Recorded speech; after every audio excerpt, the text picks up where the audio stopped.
Hey Finxters, what's up? It's Chris, founder of Finxter.com, and in today's video I will show you how to display the multiplication table in Python. So we have multiplication table and Python. So let's get started with the most basic form. So say we have the number 11 and we want to actually display all multiples of this number up to this number excluded. So now we have a second variable, say limit 10, and now actually we iterate over all values, and we define the loop variable I, and we iterate over all values from 0 to our limit, and the limit will be excluded, so from 0 to 9 in our case. And now simply we print the number comma separated with an X symbol so that we can actually display the equation. I will first write the code and show you the output, and then I will explain it to you in more detail. So if we run this code snippet, we actually obtain the following results. So it gives us this multiplication table, what we wanted to accomplish. So we basically multiply 11 times 0 is 0, 11 times 1 is 11, and so on. So how did we actually accomplish this? In the code you see first of all, we print the number on the left, then we have a comma. Comma means that per default it uses a separator argument. The default separator argument is an empty space, and so we first print our number 11, then we print an X symbol, an empty space again because it's comma separated, and then we print the number I, which is another factor of our multiplication, the equal symbol, and the result of the multiplication number times I. So this basically gives us one line at a time. We iterate over all lines and only increase the loop variable I in each. So first of all, in the first iteration the loop variable I will be 0, in the second iteration it's 1, 2, 3, 4, 5, and so on. Okay, so it goes over all these values from 0 to 9 and displays the result, which is the last value of this print statement. Okay, so this shows several things. It shows the for function, how the for function works, how it iterates over all loop variables from 0 to 9, how the range function works. The range function gives us an iterable of values from 0 to the limit, and the limit will be excluded. So our limit is 10, and you don't see the value 10 here in the output. So this means that the value 10 is never actually taken by our loop variable. Then it also shows us how to use a print statement. So you can print simple values, or you can print comma separated values, and comma separated values then will be separated not by the comma but by an empty space. And after the print statement is done, like here, it would simply print the AND argument, and per default the AND argument is a new line character. So this means that we have this nice and pretty new line characters. Okay, so you can also use a while loop, and with a small actually modification. So first we set the loop variable to 0, then we have while I is smaller than our limit, and now we need to increase the value of I using the plus equal operator. This increases our the variable I by 1 in each loop iteration. Okay, so first of all it starts with I equals 0. It prints the multiplication of this of 11 times 0 in our example, and then it increases the loop variable. So now the loop variable becomes 1, so I equals 1 after one iteration. It goes again to the while loop. It checks is 1 smaller than the limit, which is still the case. 1 is smaller than 11, so now it prints the same thing for I equals 1. It increases I again, so now we have I equals 2, and so on. So it increases I in each loop iteration, and proceeds with this until it reaches the limit. And so this is like a second best way of doing it with the while loop. I think it is a bit inferior because now we have 2 lines instead of 1 line using the for loop.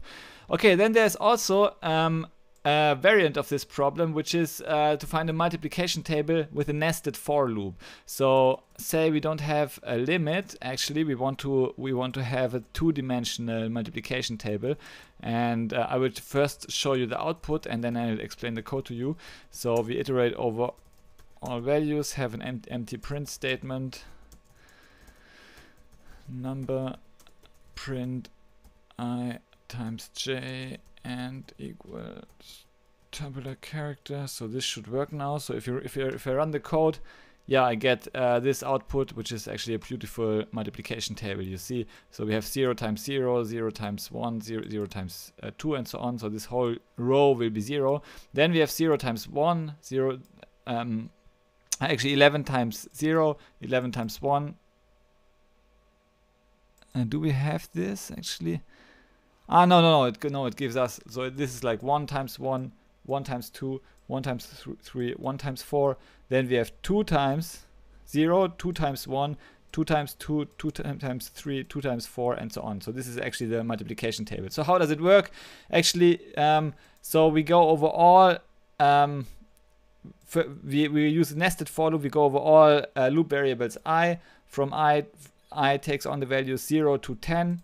Because always the argument in the range function will be excluded in the sequence. So we go from 0, 1, 2, 3, 4, 5, 6, 7, 8, 9, 10. And this one represents, so each actually the loop body now represents one whole row. Now we need to print the row, right? How do we print the row? First of all, we print an empty row, right? So this basically helps us that after each row we have a new line character, simply using the print. We could also have something like this, print a new line character, something. Okay, so this could also be possible, but per default the new line character is the end argument of the print statement, which means that it simply prints a new line, an empty line, right? So and then actually we go over all column values. So now we need to print all those values with a tabular character separated, right?